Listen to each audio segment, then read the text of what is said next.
I think there's some skepticism of what really self-advocacy will do for students, especially with special needs students. But I also, after having done this, I think this is extremely important.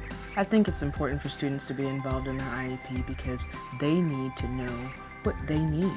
I think he's become his own advocate in this, he's practicing even in our home, and I think that this whole process has been the most empowering thing that he's gained, probably since he's been identified as a special education student.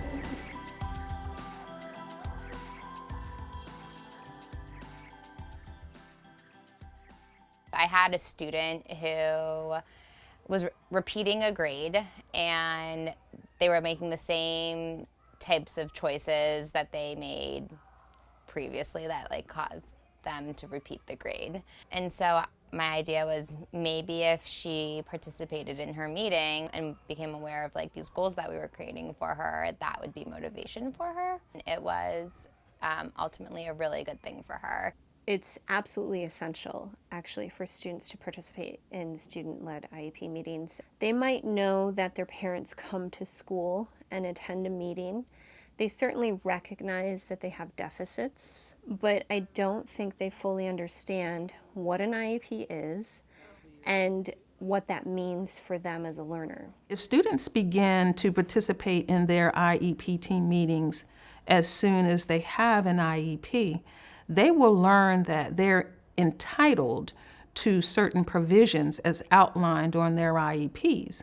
And they won't know that if they're not in their IEP team meeting. I feel like more often than not, the student is largely unaware that they have this document.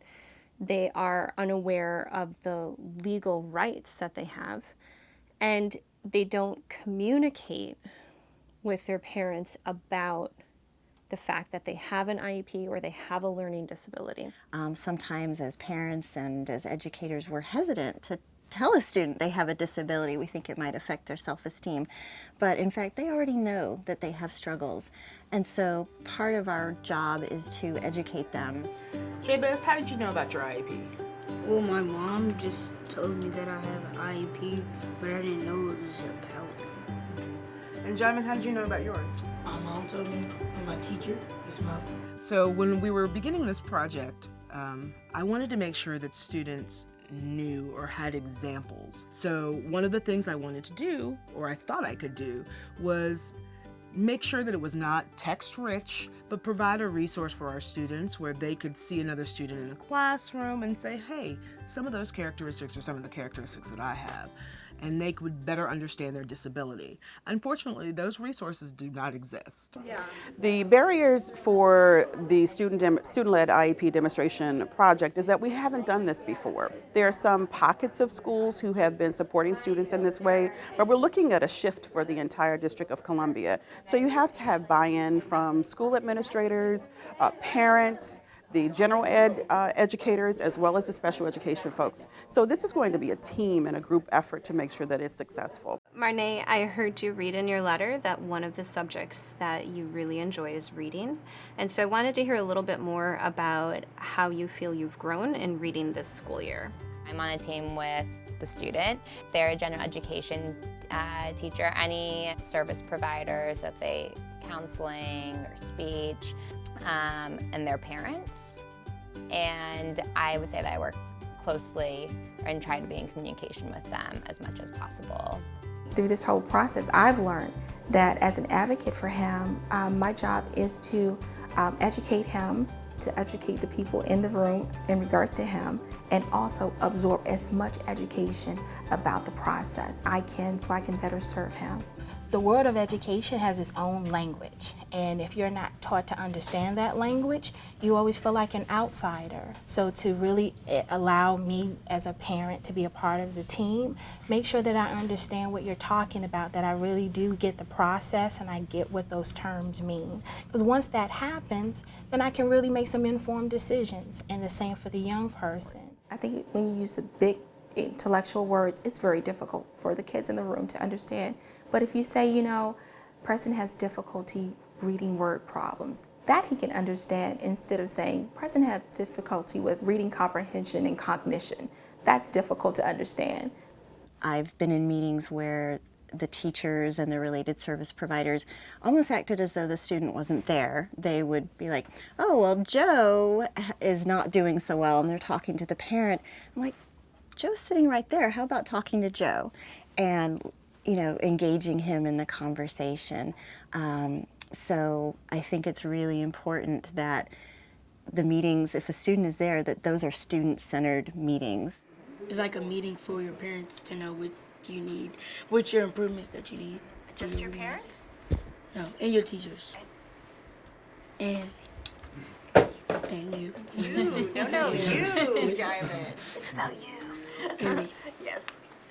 There's going to be a point in time where students will have to be able to independently navigate their services and supports outside of their parents. It doesn't negate the impact or role of families, but it empowers students to be able to say, this is what my needs are, and this is how I can remain successful in, whether it's school or post-school, where they're looking at employment, or secondary education. Both Jabez and Marnay helped write their IEP, which means that you need to set aside sacred time for that because it does take time. I believe the greatest thing in making student-led IEP conferences successful is having the support of the leadership in the school. Because the leaders in the building are so involved with the schedule, the structures in the building, in order to give teachers the time they need, it really does need the support of the leadership in the school to be effective. At the beginning part of this year, I was approached by the Office of Special Education to consider bringing in this self-advocacy student-led IEP process. And my initial reaction was protective to make sure that the students themselves would really benefit from something, which is an additional effort on top of what they already struggle with at school. But after some conversations, I decided that it was an important effort to pilot. How has it changed things for you knowing that you have an IEP? Now I can tell people, like my teachers, what I need, my goals, and what I don't need. I started doing some things on my own about knowing yourself, and that was kind of building lessons about how you can familiarize yourself with how you are as a human being, proposing that we take a class period away and work on something that is not reading or mathematics. People are skeptical of that, and I think that's natural, but I also, after having done this, I think this is extremely important as well. The advice I would give is start one piece at a time. It's extremely overwhelming to take on this entire IEP for a student who doesn't even realize that they have a disability. So start gradually. The other piece of advice I would give is to know your students and know what they're capable of grappling with at that time.